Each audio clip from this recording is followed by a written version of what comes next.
A's Extra! The Anglers Extra pregame show continues from Veterans Field. Before Chatham and Falmouth, it's time for Catch of the Day. Ian Unsworth joined by Chatham reliever PJ Labriola. Thanks for coming on. Appreciate it.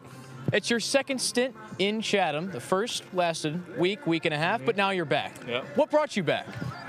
Just playing with the best, honestly. Just want to come back up here and just keep pitching, really. That's it. Just keep playing baseball. What'd you say to Tom Holliday to bring yourself back to Chatham? Said, hey, I'm available if you need me. I'd love to come back and play. And then it was just one text, and I was on the next flight out. One text. That's all it took? That's all it took, man. What'd you learn from your first week and a half in Chatham right before the season started? The first week and a half was it kind of got you a little taste of pro ball, honestly, just living on your own, really. Guys that you really don't know, and it's a good experience, honestly. I loved it. What'd you do in between your stints in Chatham? I actually played in a summer league down in Florida, FGCL. Played there, pitched a couple times, starts, and finished that up. That season ended. Now I'm back here. How'd it go? Went pretty well. Had a couple starts and just threw well, and good coaches were with me the whole time, so it's good. You mentioned playing with guys that you don't know, but you've got a couple of your former Clemson teammates up here in Chatham. Right. What were you hearing about the Anglers from Cooper Engel and Caden Grice?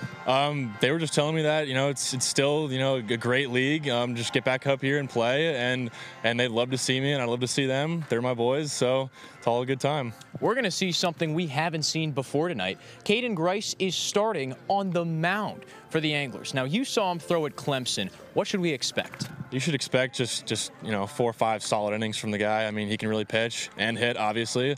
Guy can do it both. He's kind of a Swiss Army blade.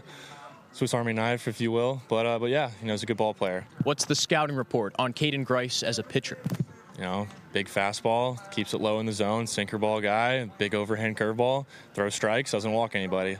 That's all you need, right? That's really all you need. You're not going to be playing at Clemson next year, PJ. You're going to NC State after some time in the transfer portal. What led you to go to the Wolfpack? I figured they have a great coaching staff over there. They have a really good track record with pitchers, and quite honestly, loved what they had to say, and I'm excited about it. That's really it. Chris Filliman, a former NC State pitcher, now going to the pros, was here for a couple of weeks with you. Did you talk to him at all about NC State? I did. He was actually my roommate the first couple of weeks I was here, and he was trying to convince me to get there from the get-go ever since I told him I was going to be in the portal. So that was a great connection. It was. It was honestly a match made in heaven, if you will. You're coming back into a really tight playoff race. Chatham 1 point behind Orleans. What do you think this team needs to do to get into that final playoff spot? Just keep this win streak rolling. I've heard we've been winning a lot now, so let's just keep it moving. Last but not least, what are you going to do in the bullpen for your first couple games here? How are you reacquainting yourself? Nothing new. Honestly, I've been doing it since, for 4 or 5 years now, being in the bullpen at Clemson, and it's just the same thing, just routines. That's it. You got to break a couple new jokes out. Oh, of course. Always got to be thinking of something down there. Keep the boys entertained, keep the boys in the game.